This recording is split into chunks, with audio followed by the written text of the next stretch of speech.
All right, welcome everyone. We're Semblance of Sanity. I'm Caleb. I'm Jacob. And we're here for Owarimonogatari, episode 3. Okay. Oikura is back. Yeah. Wow. Yeah. Oh. And it's very aptly timed as well. Definitely. Yeah. Also, one of the things that I was kind of confused about from the previous episode, and then in between this week and last week, I thought about it and I was like, oh yeah, no, the fact that they mentioned that the teacher wasn't going to be here for the rest of the year, that Araragi wasn't going to see her, that means that now Oikura can kind of be here for the rest of the show. Because the show's probably going to end when Araragi graduates high school. Right, right. So, yeah. But, yeah. Which also means we'll get potential opportunities for better perspective from her side of things regarding the incident. And the day of, well, not the day of reckoning. No, because this is the day of reckoning in a weird way. Or we started the day of reckoning. We began the era of reckoning. And it got put on hold, kind of. Yeah, and because we learned what happened with the teacher and stuff. Right, and then also how she's handled it personally since then. What kind of baggage specifically is she still carrying, both towards the teacher, towards Araragi, towards herself.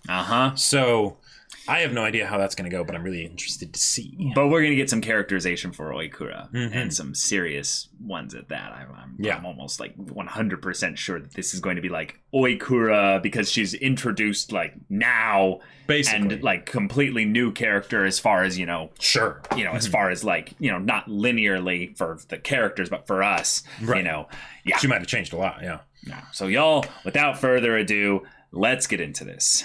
All right, everyone, we're going to be starting the episode in 5, 4, 3, 2, 1, now.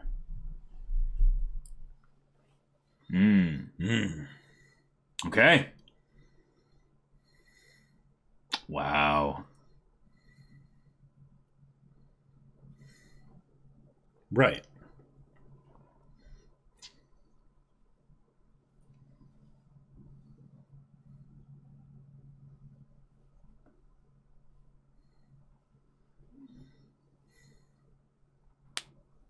Oh, and 5 years. Okay. Whoa.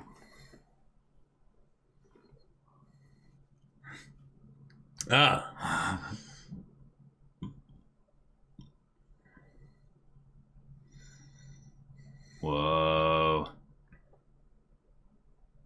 Really? Oh. So that means we're going to get some things inferred regarding Ougi, because Ougi may be ignored. Right. This is a new OP, too. It is indeed. Huh.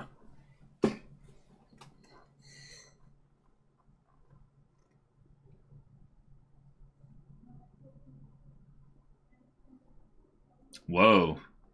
It's mirrored. The lyrics are mirrored on the other side. Yeah. And we're just getting a jumbling of numbers here.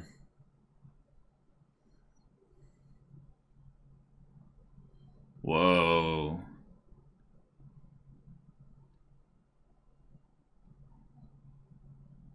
Oh, attraction? Potentially, yeah. Paradoxes. Sure.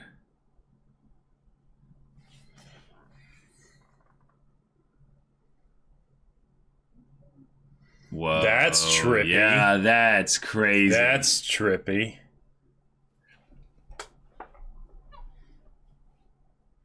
Huh.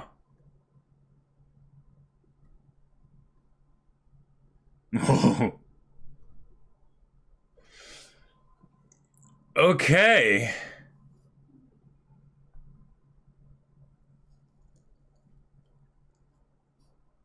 Okay. So is this the 5-year skip? And yet Ougi is here.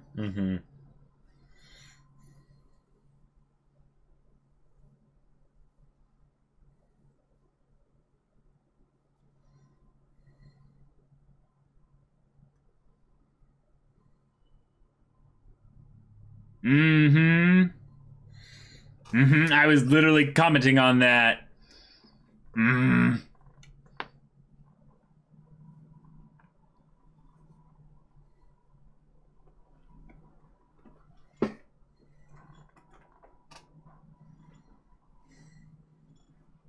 That didn't seem like he was really answering the coincidence angle side of things. Just kind of changing the subject.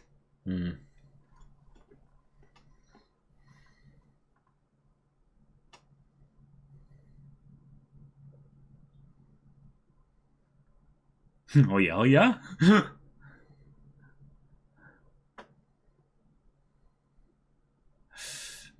Remembering. Oh. Yeah. Wow.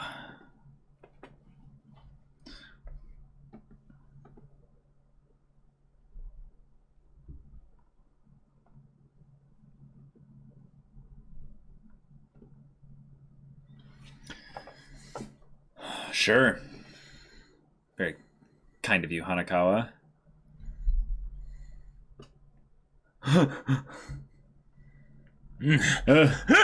He's so nervous. Yeah. Yes, definitely. 100%.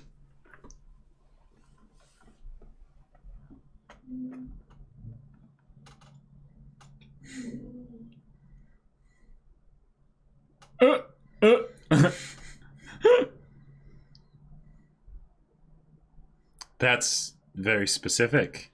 Yeah.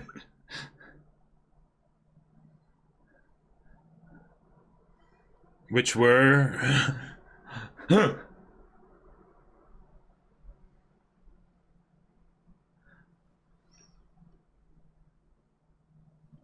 Okay. All right. Good luck. Oh, chotto mate. What?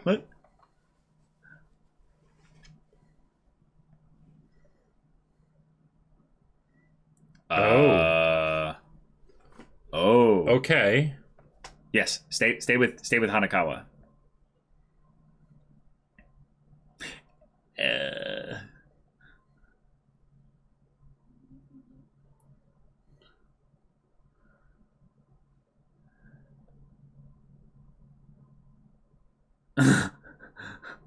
Ominous. All right. I am Like a robot.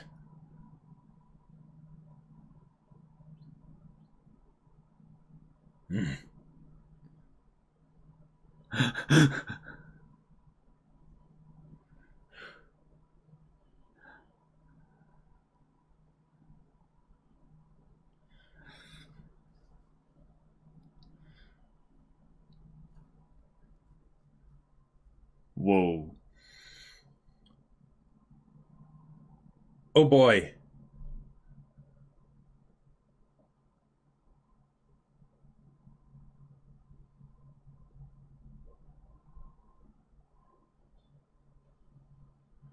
That voice acting. Yeah, that's amazing.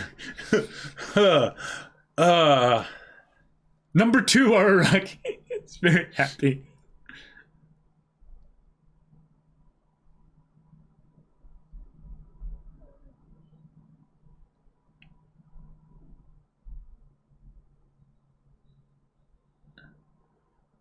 Not exactly.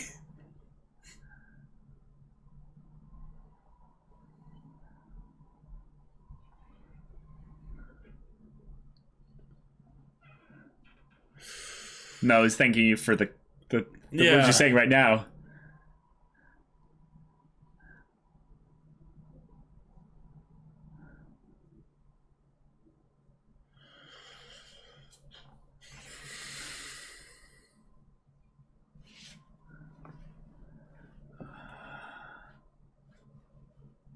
Wow. Oh.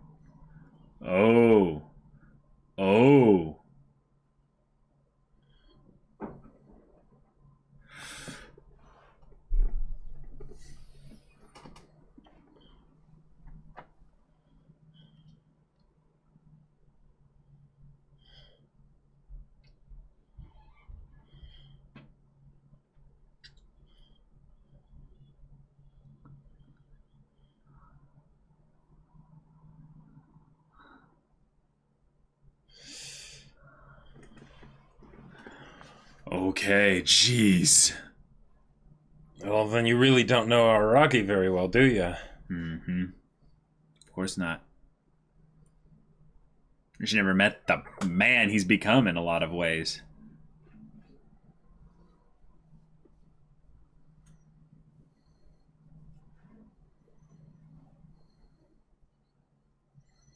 Oh. Huh. Oh, this is getting really specific now.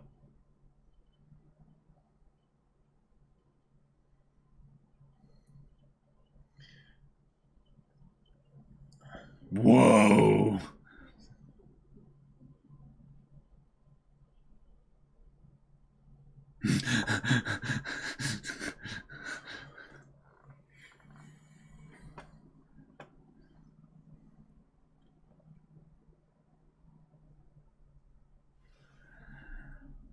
Mmm.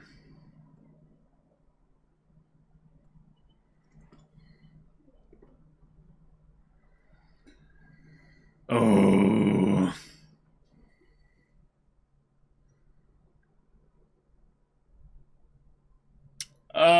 Hmm. Whoa, whoa. This is turning towards being like almost some level of a reflection of how he maybe feels about himself, like at this point. Like, and this is the context for that. Oh.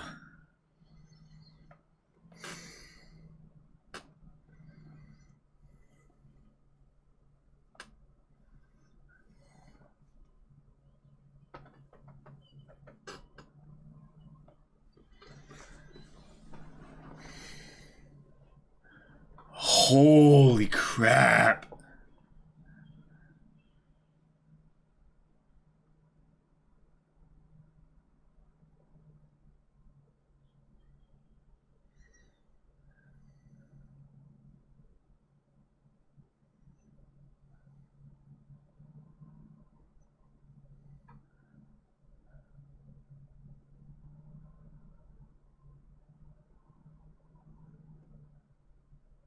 Oh.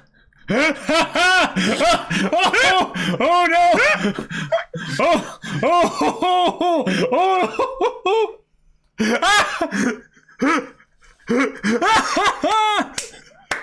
Yes. Yes. I reserve the rights to do it. Yeah. I was like, stop, please, Sejigara. Yeah. Please, no No. killer. Murder is against rules.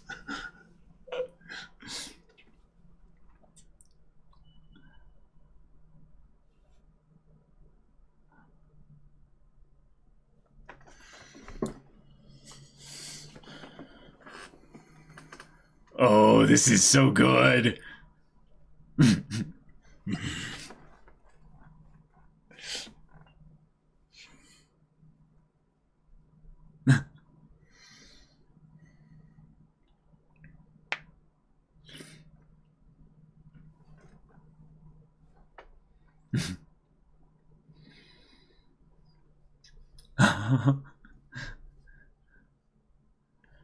Ooh.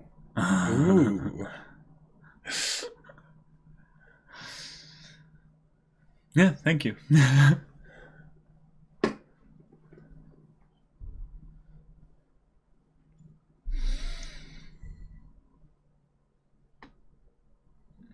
Whoa. Whoa.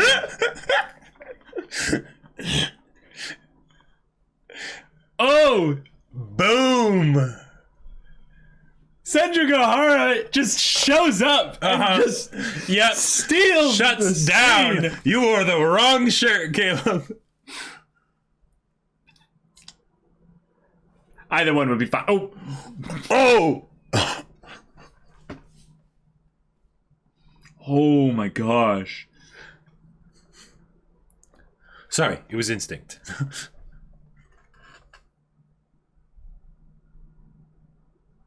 Wait. Oh, dramatic fainting. Oh my.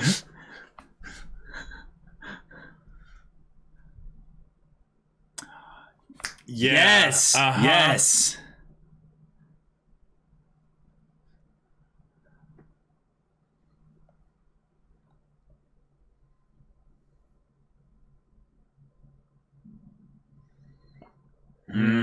Wandering the maze of his own mind and memories. You have bounds? Yeah. Okay, so I just gotta spit out my theory here because it's Okay. She liked Araragi. Right. But because she ended up getting forced away, Araragi didn't fall for her, and it ended up going with whoa. What? That was odd.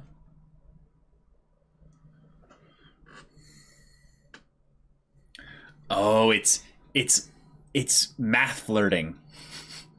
Oh. Yeah, by switching.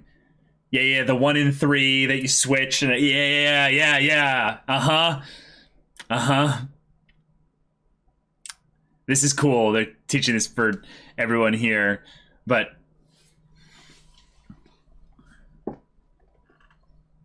right. Yeah. Yeah. Yeah, and you're supposed to change. Yep. You're supposed to change. But most people stick with the statistics, probability.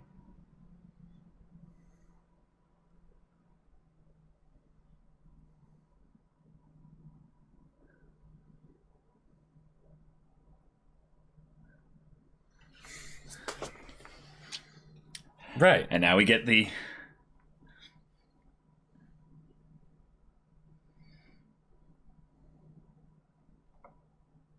You've heard of the Monty Hall problem though before, right? Yeah, but I forget how it goes. You're supposed to switch. Yeah, switching is slightly better, yeah. He's probably going to explain the actual math behind it here though.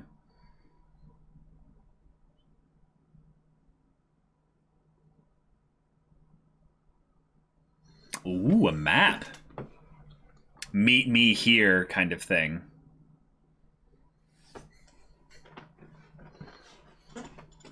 A walk down memory lane, yeah.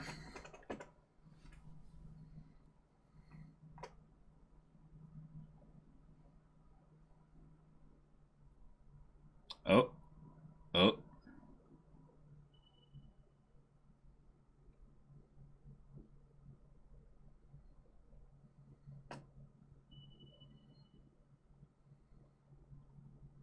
Wait a minute. Huh? Whoa.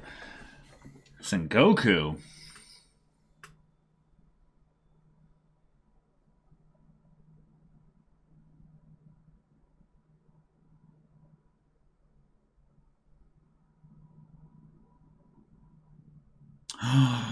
Oh. Oh. Whoa.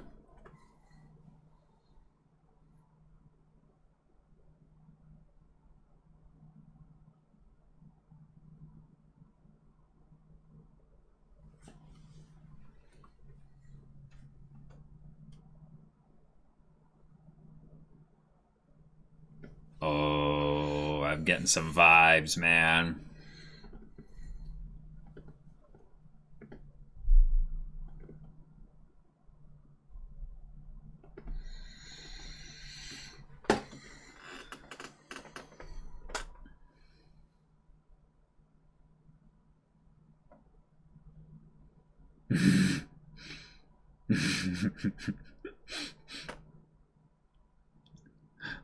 That was awesome. Yeah.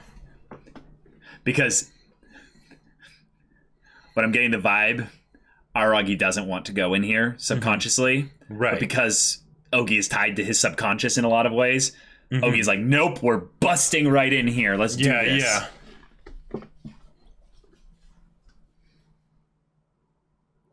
Oh, I love what they're doing with Ougi right now. Oh my god, it's so just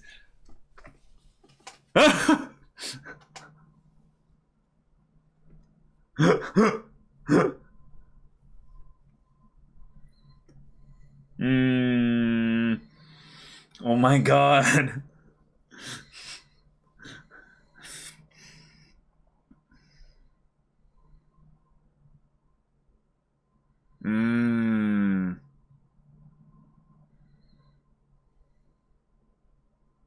Whoa.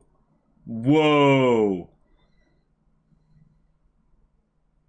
Like, what parents do that? Yeah, and like, then lurks off into the shadows again. Okay. In fact, like, Ougi was doing something earlier when they were outside, and it looked like she was either, like, jumping from shadow to shadow or from light to light within the shadow. I want to go back and look at that at some point.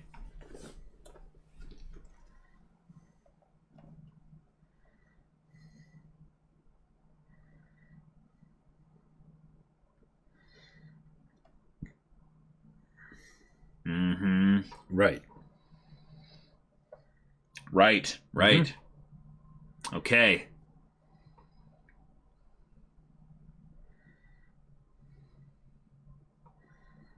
Right, it didn't have anything to do with you. Yep.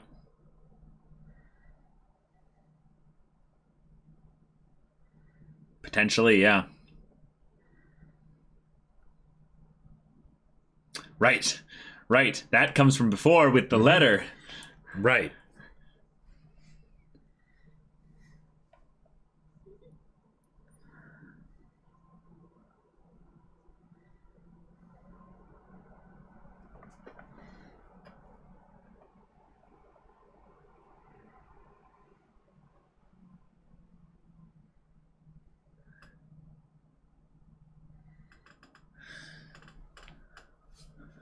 Wait, were they like math study partners together at some point? And like math that would be crazy. Whoa. But no, probably not. Ougi would remember. Dude. Yeah. Dude. Oh man. Dude. Oh my god, this split like okay. Oh my god. Hold They're on. just telling us this is Oh man.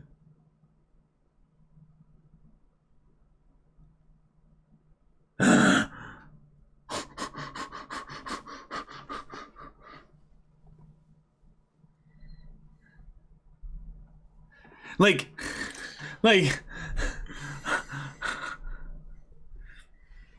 right, you don't understand it, therefore your mind races to areas that are unknown and yeah.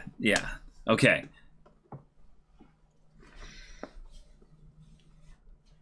Yeah.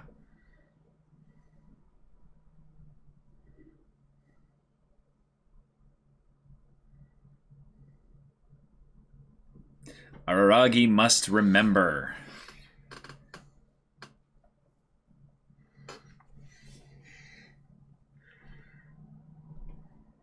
Geometry.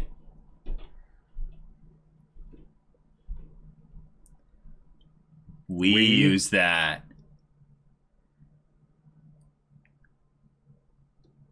What kind of table is it? It's got like markings on it and stuff.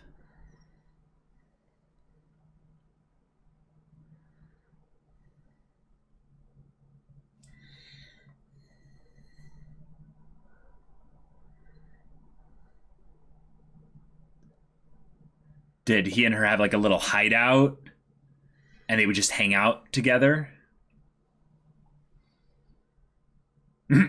Yeah, that is a good question.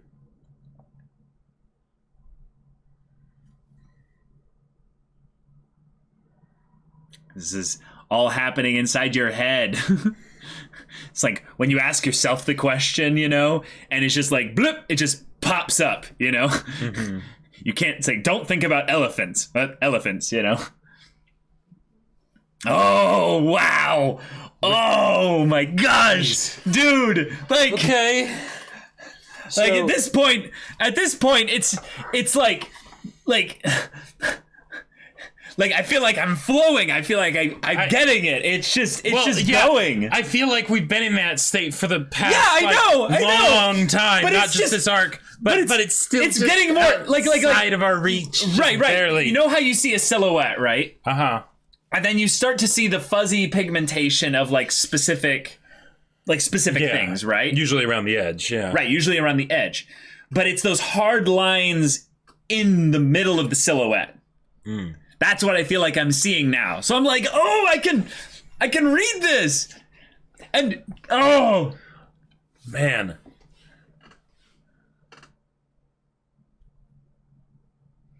Okay. I don't think I've ever really been looking closely at the words to this ED, so I kind of want to. Oh, that's right. See what's going on here. Because the visuals are always so. The visuals, are pretty trippy. Yeah, It's basically the Ougi is taking Araragi down the memory train, basically. And there's a lot of other people that end up being kind of shown in there as important. Hanakawa, Oikura. Is that Sengoku? No, that's Oikura. Oh, that's little Oikura. Oh, yeah. Okay.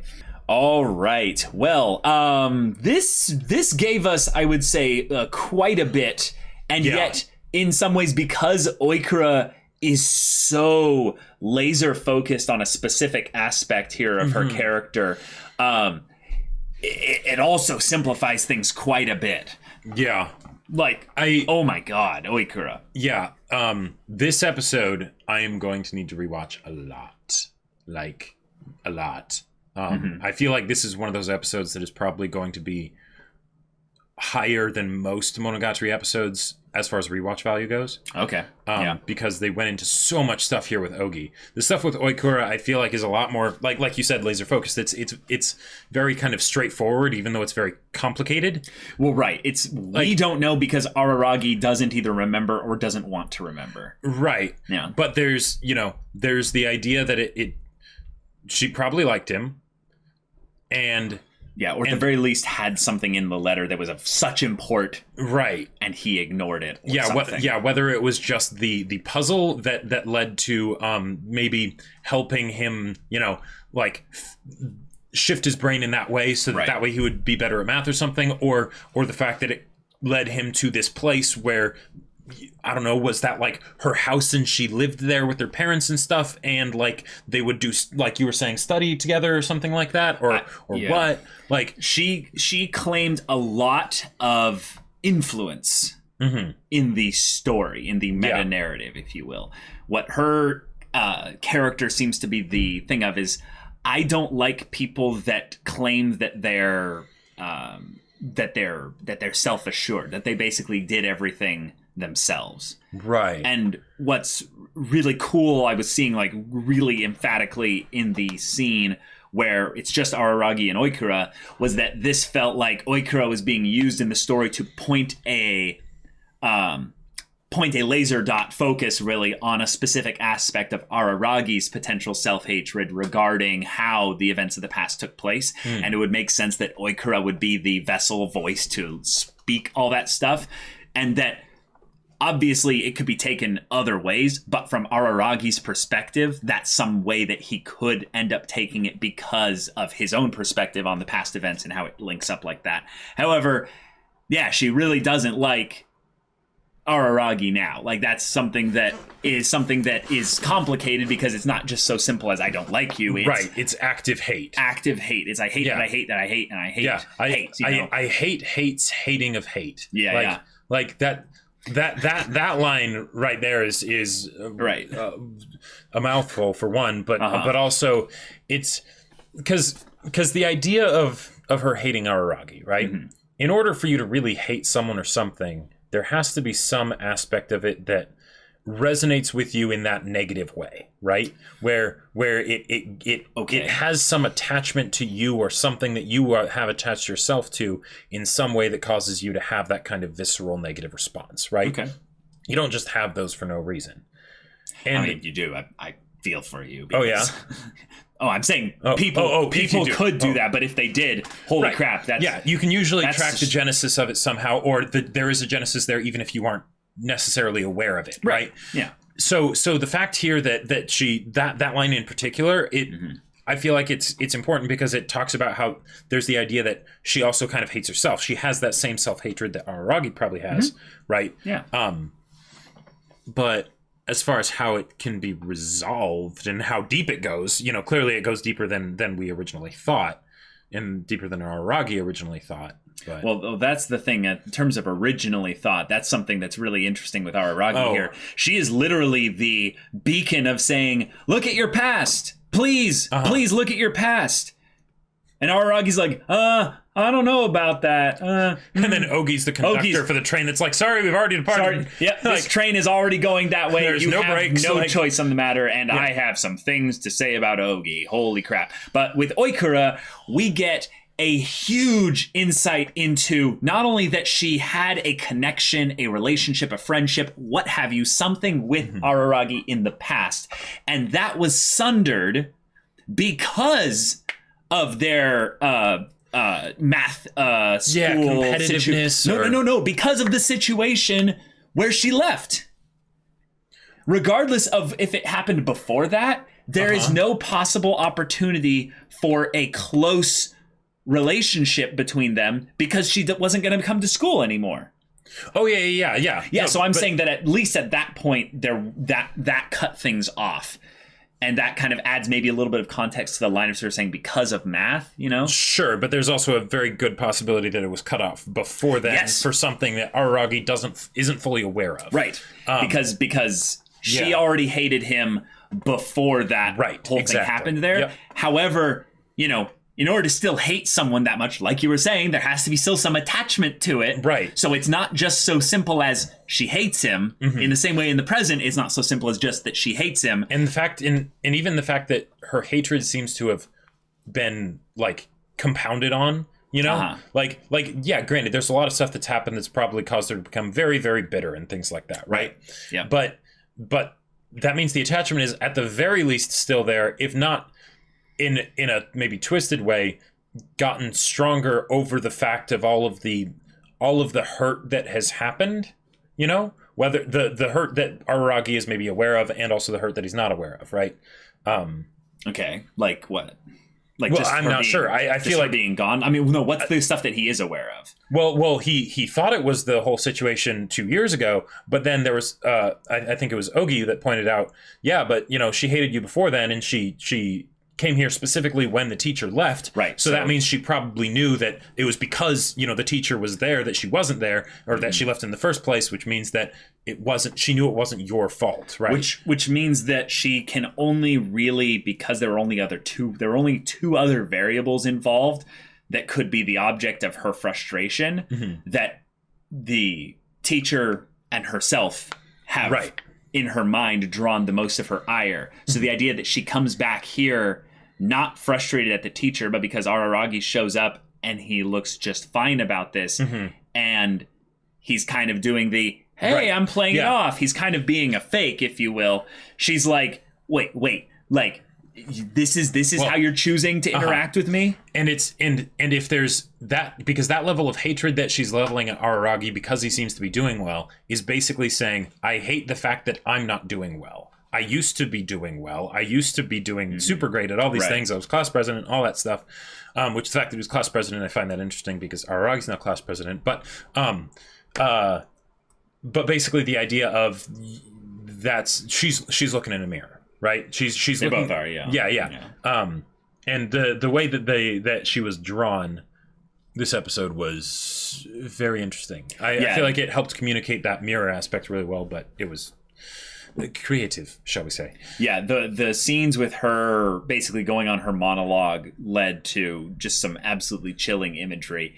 And in some ways, she is worse along, maybe, than Araragi is in this way, because she is so tied specifically to the past. Yep. That in some ways, this is something where Araragi's searching through the past could end up not only helping him, but also Oikura. Like, in some ways, in order to help her, in order to be capable of helping her, he needs to solve his own problem here, which before we get into that again, holding ourselves back a little bit, Senjugahara takes like every time every she shows crown, up, like every crown in existence. My queen, you're my queen. Yeah, and deserving of that level of just McQueen. McQueen, right? yes. Like hold on, who are you to go stabbing Araragi with stationary? That's my character trait. It may have been retired, discontinued, but I reserve the rights to it. I reserve the rights. That was such a good line. That was absolutely amazing. Oh man, that was, and Hanakawa just dragging her. Senjugahara, please, don't do it. No, don't kill her. Like, oh man. Oh, it looked really good though in terms of the story though, to see Senjugahara in such a calm state despite having the like I'm gonna kill her. You know? Like in slap and punch. Right. And everything that she did was more posturing, threatening, and stating things until Oikura specifically aggressed upon her in a physical way, and then she's like, taking you out. Yeah, you're done. And then I also loved the comedy of Aragi, I leave this in your hands. I'm about to faint. Yeah. In some ways, that's actually something that I feel like is something that's kind of the perfect segue into the Ougi, Araragi, way more Ougi than Araragi, if you know what I'm saying here. Yeah. Because of the way that things transition here. And they made mention of like that this isn't, that doesn't quite seem like the way it went, or there were some discrepancies in like what Ougi said or what Araragi said was, wait, that didn't give an explanation as to why Ougi, you're here in middle school. Oh right, yeah, that too, yeah. Uh-huh. Did they talk about discrepancies though? I don't remember anything like that. There was some point, maybe it was earlier on, where it was either Araragi or Ougi, I can't remember. This is the only part I remember, is the recollection doesn't explain why Ougi. There was that part, but I think earlier before that there was something of like my recollection of the events was kind of hazy or something along those lines. Well, that's not this though. This is the present. The Oikura stuff. So that would have had to been something regarding the past because it's recollection. So I'm confused. I thought that was when Araragi was with Ougi, so they might have been talking about the meeting, since that was after the meeting. I think that's again one of the things where it's like, this episode deserves being rewatched and whatnot. Right. I think then if that was the case though, then it would be something where I think that if anything, that's something where it's more talking specifically about the instances with Araragi being in this building there, which such a random connection here, but they mentioned, and I believe it was Ougi that mentioned, isn't this the place where my uncle, quote unquote, was let me find it here. Resembles the ruined school building that my uncle slept in during his sojourn here. It's like, what do you say? Or I say similar. And the thankless spongers bit, it looks dangerously close to falling apart.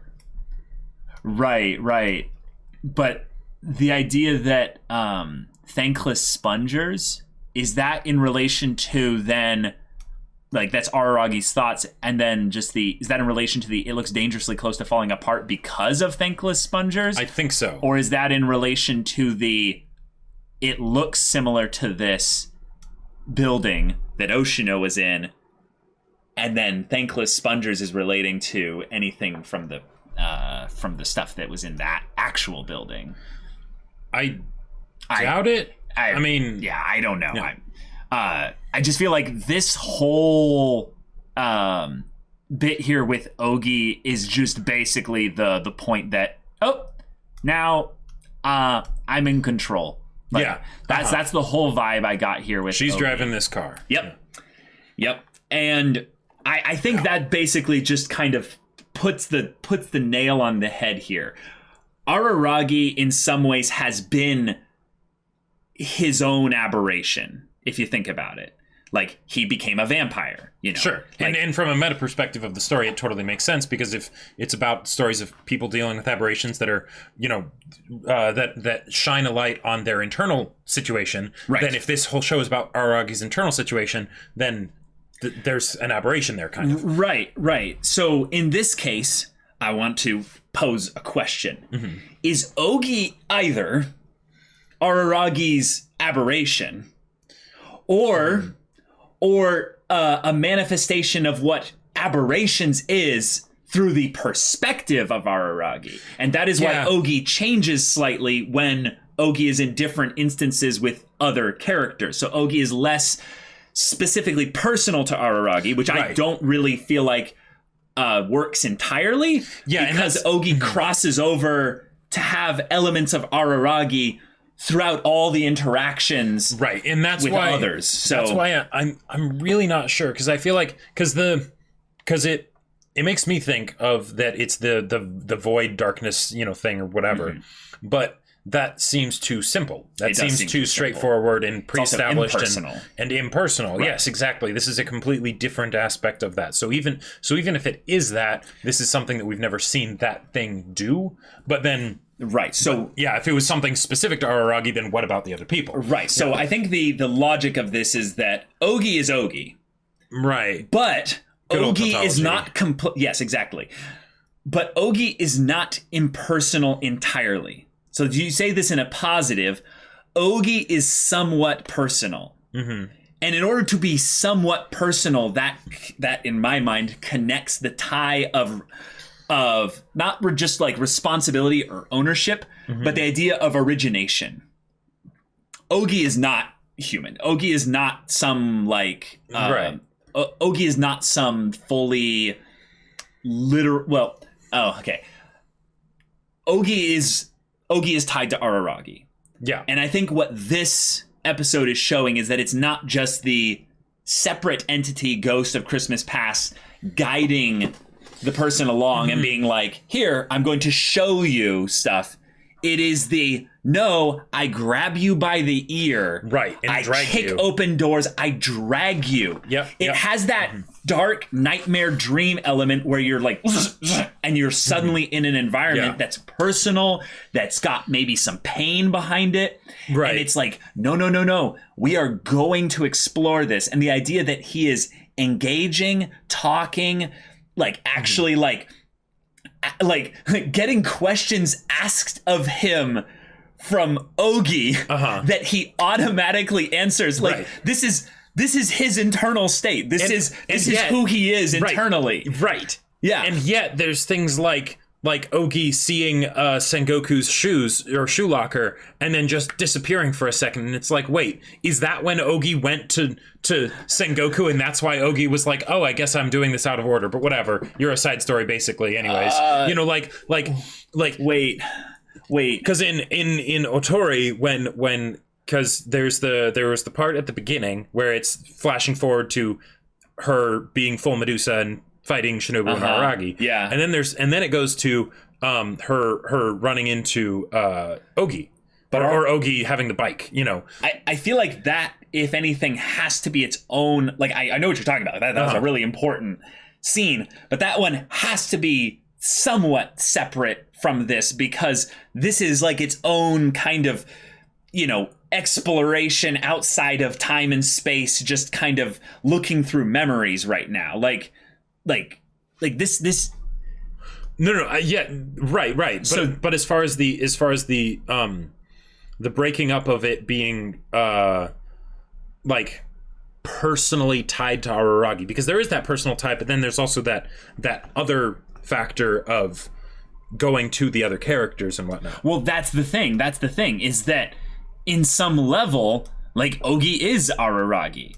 Like, Ougi is in some ways an aspect of definitely. Araragi that is being projected out. Right. So if there was ever any case where Ougi, who is seeming more and more like a mental projection of some aspect of Araragi, is interacting with other characters, that means on some level that's more just Araragi just acting out like his internal projections in a weird, like, pseudo kind of way.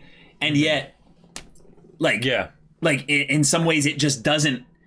Yeah, it doesn't perfectly fit. Like it has right. And what's red herrings? What isn't? Or is it something that we haven't thought of entirely that encapsulates all of those perfectly? Like, right. Like, you know, and I know this is a kind of a random one, but why is it that Ougi always like disappears when there's other people around? Not always, but like, you know, there were times where it's like Ogi's here and then just, you know, happens to leave, you know, like for some reason, and then Araragi's talking with other people or whatever. But like whenever people are interacting with Ougi.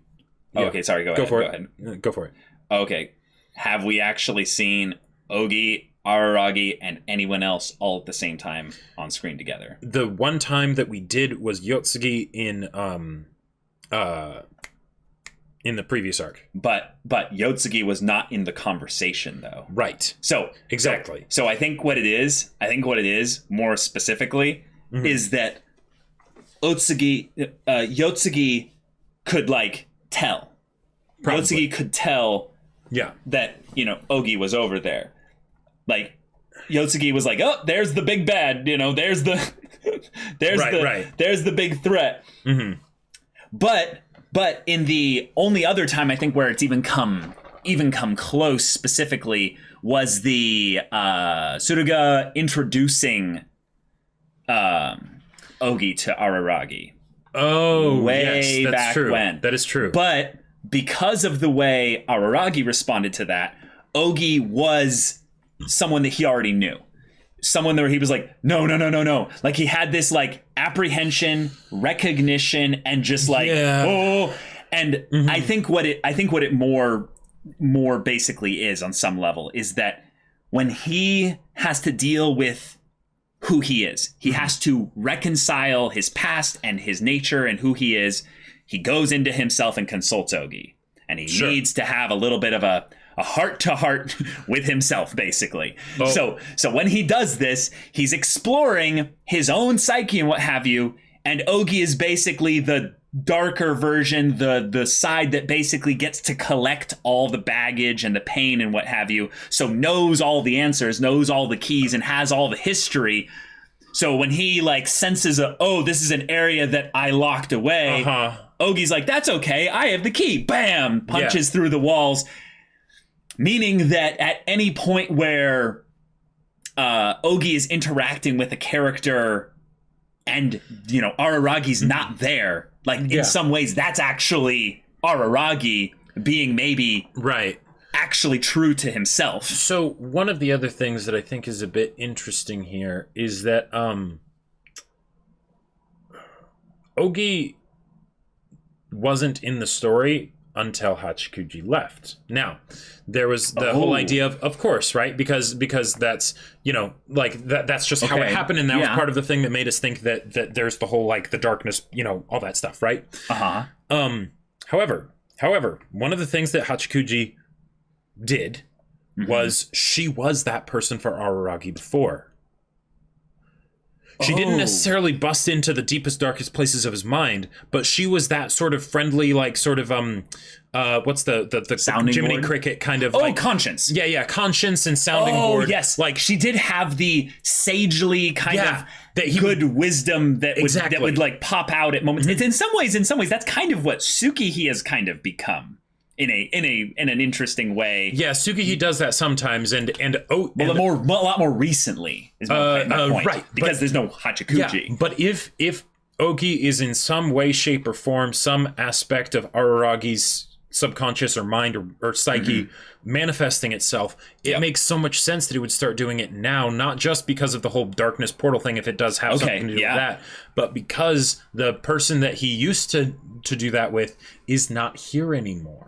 Right. So when Tsuruga introduced Araragi to Ougi, that was post Hachikuji. Yes. And in fact, because a lot of the times where we saw Ougi was looking for Hachikuji. Well, yeah. In fact, the very first time that we see Ougi, it's when Araragi is dealing with the fact that Hachikuji is gone. You're right. Yeah. Right. The end of the thing. The beginning of Kabuki, and but it's also the end of Oni. Yeah. Is it Oni or Otori? Oni. Oni, yeah. right. Because Otori is in between the two. Otori is the Nautico Medusa stuff. Yeah. So you're right. So now it's all coming together, dude. But oh my god, because like Araragi's the main character, right? Yeah. So if you're going to have him explore his own internal problems, and the idea that the vampire was like it was a wound. It was a specific instance in the past, is basically more of a point of saying that there were points where Araragi got wounded, and the vampire thing was probably just a more dramatic one that pushed him along the lines to making friends. He ended up basically being willing to make friends and make connections and stuff because the wound from this was great enough that he ended up being more open to the idea. Bake happens, and maybe misery loves company a little bit, so he ends up intentionally looking out to help these kinds of people and stuff. So he goes on his seeking out for the wounded kind of people and ends up maybe more bumping into them because the universe is just kind, I guess. Or maybe in some ways this is something that he is subconsciously wanting. But then when all of this stuff peaks and he's not self-caring enough, he doesn't take care of himself enough, someone who's actually like dealing with a lot of their problems and stuff, it bubbles up. Right. And this whole thing happens. I'm really curious now. I want to go back and rewatch Kizu because you saying that the vampire thing is what helped him make friends. I feel like that's the kind of thing that it would be more symbolically. Like, well, yeah, I mean, it has... in a literal sense as well, but more like in a push-pull. But it has kind of helped him with that.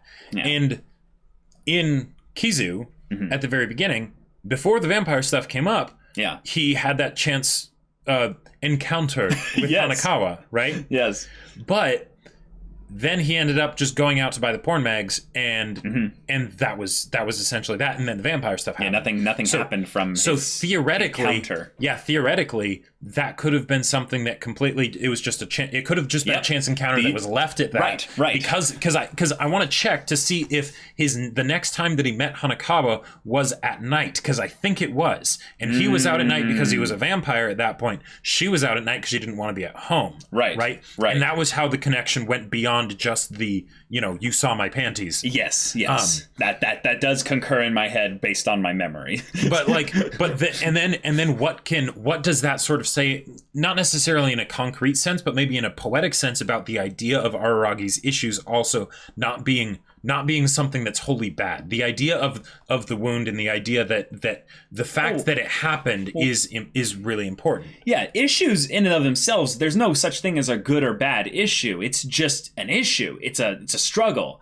Like there's no morality, or it's purely causal. Right. Like it's all something where it's an action reaction based off of your choices and stuff here. So Araragi chose to, in some ways let himself be bitten by Shinobu. And as much as Orion heart on the blade, yes. And as much as that is a manifestation of his suicidal tendencies, it is also, from an aberration perspective, it is the catalyst that causes him to give his first cry for help. Yep. Right? Yeah. Which whether you're talking about it being to Shinobu or Hanakawa, both kind of work, right? And then that snowballs into the rest of the story. Yeah, and now we're here where he is unable to cry for help. That's why I love what they're doing with Ougi here, is that I get the vibe that she is like almost entirely in control. And when I say almost entirely, I'm trying to kind of retcon a little bit of what I was saying in the discussion where she's driving. The idea that Araragi can kind of question things and a little bit feign, I would say, some aspect of ignorance in this, shows that he's still operating under a little bit of a denial aspect or separation aspect with the things that Ougi is trying to, in some ways, dredge up in the memories. Which makes it interesting that the previous arc, Suki possession. So and because with the stuff that Ougi does, there are times where it's showing Araragi just, interacting with people normally and stuff. Yeah. But it's still from the context of that this is them, Araragi and Ougi, kind of talking about that, right? Like, oh, so that's what happened, kind of a thing. Oh, okay, there we go. But like, it's not actually presently happening, which maybe that's an unnecessary distinction, but I feel like that is maybe an important distinction because of how Monogatari does everything with timing and things like that. So I feel like we're at that point, though. We went basically back through memory lane there ourselves, with regards to Monogatari, but with what they've set up here with the idea that there was a banter connection through some mathematical little clever probability games between Oikura and I believe this is Oikura that sent the letter, and given that she mentioned it later, right, and Araragi, meaning that this location and the things inside it are extremely important. Now, what I liked about this place, and I don't know how literal this place is supposed to be brought up. There's a couple things that they brought up there that were quite about Araragi's parents dragging him to the police station anytime he did something wrong, which I'm like, whoa, okay. But there was an understanding of Araragi that she hated you because of something before the math class incident. So then when they go to the room up here, there's this stuff on the floor, and I can't tell. It looks like class supplies. Yeah, it looks like class supplies. True. Like I think there was like some chemistry stuff there. There's a little geometry pyramid thing here. Yeah. There's the telescope and everything, and there's the whole. There was we used that. Yeah. Yeah. And the idea that Oikura talks about basically wanting appreciation, right? Right. Acknowledgement of that was it. I was saying influence earlier. One of the things that was interesting was she said to Araragi that you don't know basically who you are, or you don't know why you are you. Oh, she said something like that. Yeah. Which makes it seem like she's basically saying that she wants to be able to claim some aspect of who the person he is now. Right, and I would say in the this was it. This is the part. I hate people who think they can survive without help. Nobody can be happy without the help of others. It's kind of weird here, but you see the shadow? It's her shadow, but there's a spotlight on here, so the shadow is underneath her. This almost looks like Araragi's head. Yeah, And I hate fools who don't understand that so much that I could die. And then Araragi's like, I think the same thing, basically. Nobody can save themselves. And it's like, wait a minute. Yeah. Oh, dang. Yeah. The only one who can save you is you? Araragi, I think the opposite of that all the time. Damned be the thankless fools that try to live on their own. Araragi? Well, damned be you? Yeah. Like... Right. It's like maybe you should. All right. Maybe you should check what you're saying a little bit. We can call the episode here now. Just go and think about that for a second. Well, it's just scary that this is the thing of how much he potentially values her words, and I don't think it's just the thing of I'm scared of you, so I'm agreeing with everything you say, which I think is part of it. But that it's actually also getting a rise out of him that causes him to forget the barriers that he would normally keep up in order to maintain his way of life. Or yes, but also that when you had potentially such a good connection with someone, way back, you kind of give them a lot of leeway to kind of tread all over you potentially here. There's a vibe I got here. And it is not the manipulative X. But it is basically the maybe the person you respected a bunch? Yeah. Not in terms of like a romantic relationship, but almost the one that I poured so much into you to make you who you are.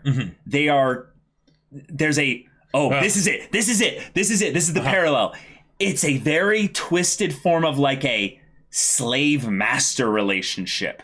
That is something. Okay, this is why it makes me feel like manipulative X, is because if someone has ever been in a relationship where you've been with someone that's manipulative, it very much can delve into that feeling like, I feel like I'm their slave. Mm-hmm.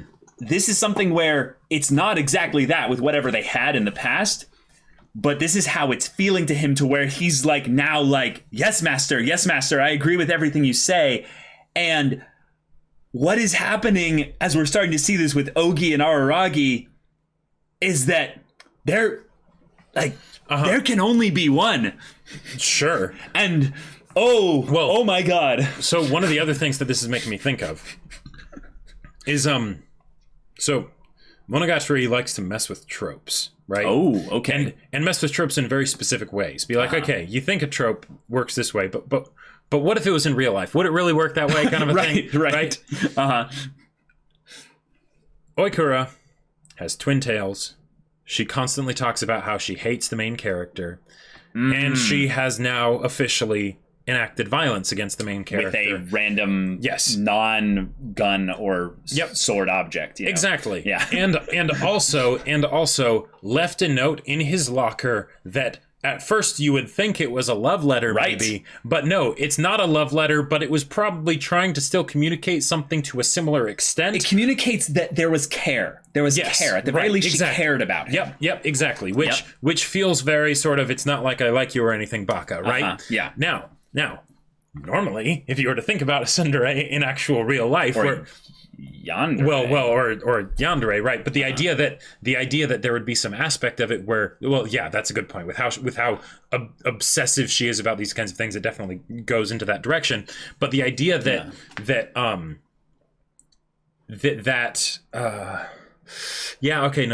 it's definitely more yandere, because I was wondering if there was basically a contrast that they were bringing up by not only having Senjigahara come back, because of course she's Aragi's girlfriend and everything, and she's got to lay the smack down, but also bringing up things like that was a character trait I had, but the only person who gets to do that to Aragi is me. They discontinued that trait, but I still own rights to it. Trying to draw the parallels between Senjigahara and draw the parallels, basically, like exactly. Saying Aragi might have a type.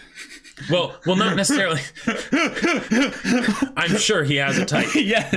But if anything, what we've seen so far is, well, no, I'm not going to say that.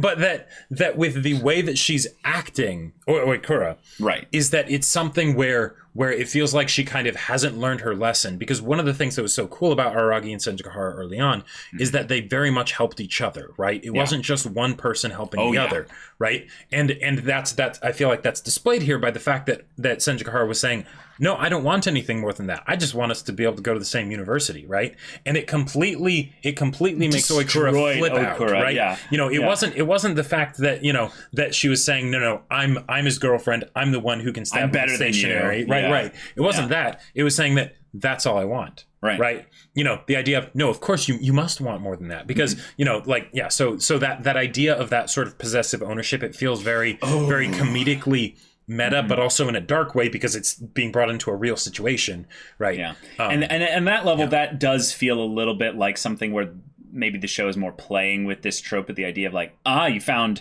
2.0 version of me, like that kind of thing. Right. I don't think they're really going for that, but there is a little flavor of that there. Well, not necessarily that it's actually going for that, but that it might seem like that to Oikura. Right. Right. That is how she potentially perceives it, not reality. Because of course we cannot perceive reality, y'all. And of course we cannot perceive anyone that could be compared to Senjigahara. But yeah. Even Hanakawa is on her knees in her presence. Like the whole time, she's just like there on her knees, just like, my queen. I just love to see Hanakawa and Senjigahara on the screen together, working in some ways together, even though Hanakawa is kind of being like hold on to me, let me out. Well, and also the fact that this is the next arc after Tsubasa Tiger that we have seen now. There might be stuff in between, who knows? Yes, we're seeing a healthy, wholesome Hanakawa. Exactly, yeah, and that's I love that, because the whole idea that the relationship between them is still solid, because it reminds me of when Senjikara helped Hanakawa when she was going through that super rough time in Shiro. But yeah. Okay. Oh my God. So we are going to get some context as to what this room is, what happened here. This bit though, I think is just the nail in the coffin. The way I thought back then was totally different. Wait, why Also, in Ogi's-chan's company do I become so talkative? Oh, the snail. Yeah, that was just one of those things where I'm like, hold on just a second. Like, again, the idea good point, that Hachikuji's gone, so Ougi being here, is it a coincidence? I think not. No, I think you're definitely on the lines with that, but the snail is just an extra by the way, just in case you didn't know, here's a clue. It's a big, fat, round clue right in the place there. And also, one of the helpful things about Monogatari when we're going back and kind of looking through the episode after we just watched it is that the beginning and the end of the episodes are usually very important. Like the last 60 seconds, they chose to end it there for a reason. Right.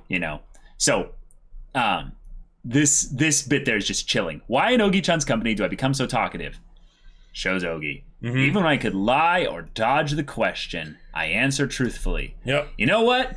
The only person you can't lie to is yourself. You can lie to every single person. You can lie to God. You can lie to everything. You can try to lie to yourself. No.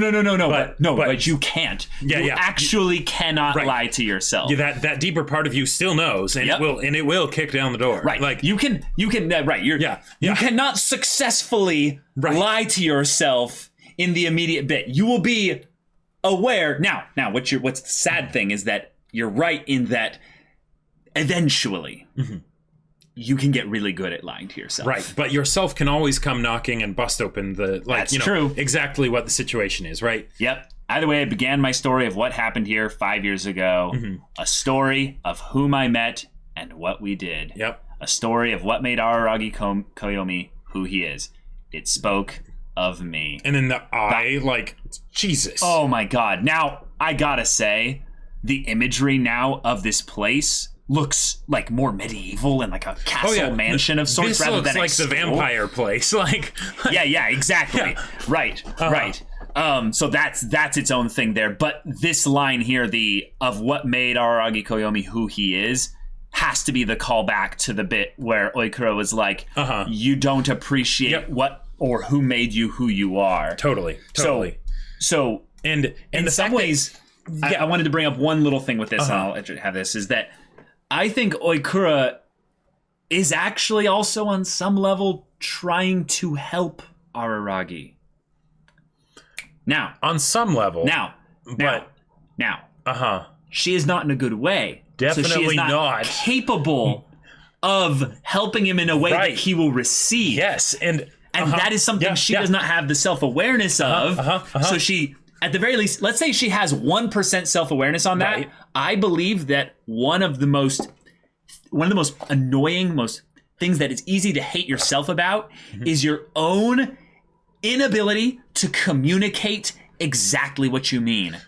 That is one of the most frustrating things to turn towards self-hatred in a way, is giving yourself basically the grace and time to communicate what you mean to communicate in the time and place and all that. So go ahead. One of the things that I'm glad you brought that up, because one of the things that it was making me think of is that, okay, Hanakawa makes sense that she's here. It's also after, Tsubasa Tiger as far as chronologically, so it makes sense. But, okay, why, from a meta perspective, have this happen here? Right? There's the order that it's shown in as far as what it's covered. So what's thematically relevant, but what a convenience. Because this seems very similar to Hanakawa's situation, right? Now with Hanakawa and Araragi, they got along great. Yeah. They were great friends. But there was something about how they interacted with each other that made it so that they weren't good for each other from a relationship standpoint. Maybe they could have been if the Hanakawa as she was now is how she was then or whatever.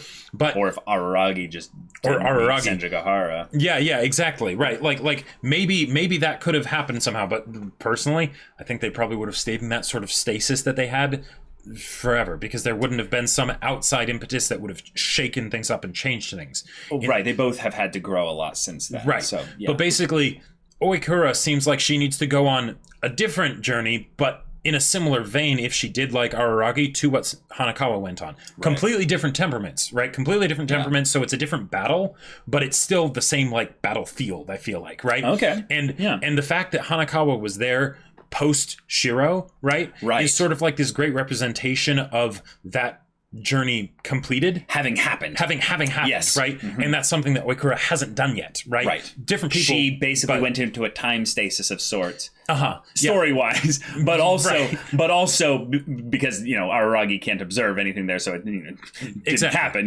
right? But like so but who knows? I thought that was really curious and really good. And another thing I wanted to bring up with Oikura.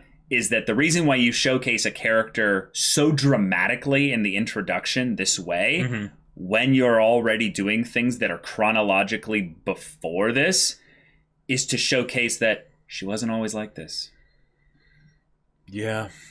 And one of the things that she might be also kind of doing, I don't think it's specifically in this case here, but it is if you project out a lot of hatred towards someone, there's some aspect of self-hatred within you on some level. It doesn't have to be correlating to the specific thing, but hate is a really strong thing to have in general.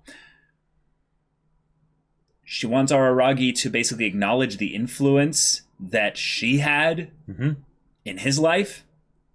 Doesn't that sound like she's just projecting out the fact that she wants him to take responsibility for the influence that he had in the situation she is in right now? Oh, okay. Like, think about it that way. Yeah, like they both work. There's ways in which I like the first one a little bit more because it comes from something where she is understanding that the classroom incident was something that doesn't have to do with it, but she still hated Araragi from before that. So in some ways, this is her just having a dramatic confrontation of being like, hey, I need to clear up my emotions with you, but I don't know how to handle my emotions, and I hate that I don't know how to handle my emotions. Don't touch me. And what's actually really interesting is that in that respect, Araragi broached the boundaries without asking. Now, she didn't ask to have this conversation with him. She didn't get permission, basically, for that. Sure. But he didn't get permission to touch her. And I just wanted to bring this up as the idea that there's an interesting perspective that you could look at this in, that she is in a hostile environment. It's been a while since she's been here before. Sure. She is in a place where she's emotionally compromised and she loses control. And she's coming out guns blazing in order to defend herself. Yep, exactly. But why does she need to defend herself? Right? Well, we don't really see anything, but we're going to find out what that is. But we do get an actual instance of a physical representation of, hey, calm down, or hey, it's okay. Yeah. But she had specifically said before that, don't touch me. That's kind of a thing of saying, please let me do my rant. Once my rant is over, we'll have a potential thing here. I know that you're probably never want to speak to me or something like that after this, but you need to let me have this. The weird thing, though, is that so there's some interesting stuff there. I feel like in Oikura's situation, it might be something where it's taken on a life of its own to such an extent that visiting it actually makes it stronger. That's it's self-sustaining by this point, and that in a lot of ways, what she needs to do is more forget about it, not in a repression sense, but in an acceptance sense. Acceptance isn't forgetting, though. No, but that the reason it's an issue, because like when she was talking and when Araragi went up to and put his hands on her shoulders, she was spiraling, right? It wasn't something where it was I'm getting this out and then it'll be out. It's like I was pretty sure like it was going to go even further probably if nothing had happened there. Okay, I wasn't getting that vibe, if anything. Really? She got more clutching at herself as time went on. I'll show you the visuals here. Oh yeah, they did plenty of visuals of that, and it was wonderful. Well, right, but she didn't come like stalking menacingly closer to him with this idea of like, I'm going to hurt you. No. She just stood up and just her aura radiated out. Yeah. Like I'm talking about not what she does as far as like, stabbing him in the hand with a pencil or whatever. That would be something worse than that. But the idea of her own emotional sort of storm, which I also thought was interesting because early on when she was talking, there was so much emotion coming through the Seiyu, right? And yet the way she was drawn, her face, it seemed too collected almost for the level of pain that was coming through. Oh, it was all the eyes, dude. Yeah, the face and everything was there, but the eyes were too wide and like, yeah, like almost afraid, I would say. Like, I feel like it's something where she basically she's in some form of denial or lack of acceptance or whatever, and every time she comes back to it, it's just this cycle thing that she spins on, and it just generates all this emotion that doesn't go anywhere. Yeah, for sure. I was just saying that if you look at the bit there, she never crosses basically into Aragi's space.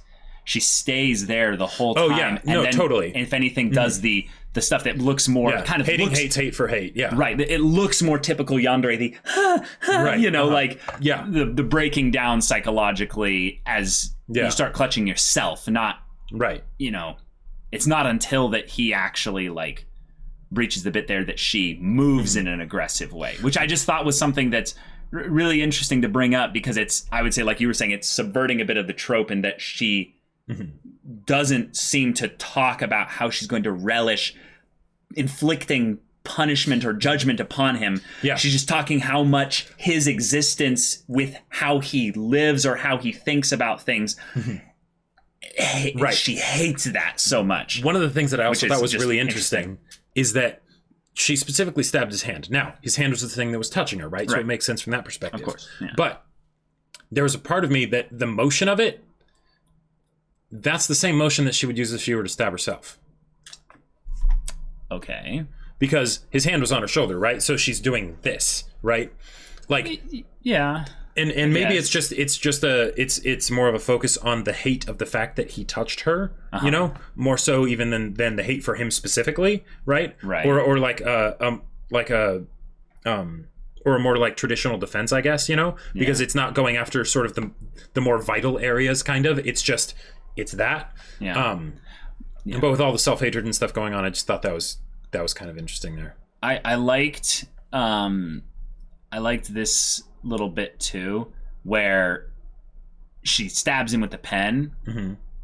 He clutches his hand, but he kind of clutches it over his chest, like his heart, his emotions have been pained or what have you. And she has this look of like, oh crap, I hurt him. Yeah. Like, I did that. Yeah. Oh no. Like, all the previous storm of emotions that was inside her, like, just disappears and for a second. She's frozen in time, basically. I did that. Yeah. No. Like, she had it gives me the vibe of someone who's like, I rehearsed in my head how this would go. Right. But when I got here, I frantically asked Hanakawa tons of questions. So she's already off her game. Yep. Aragi shows up and she freaks out, but I don't think she's aware of it. It was this moment where she realized, crap, I screwed up. I screwed everything up. Everything is...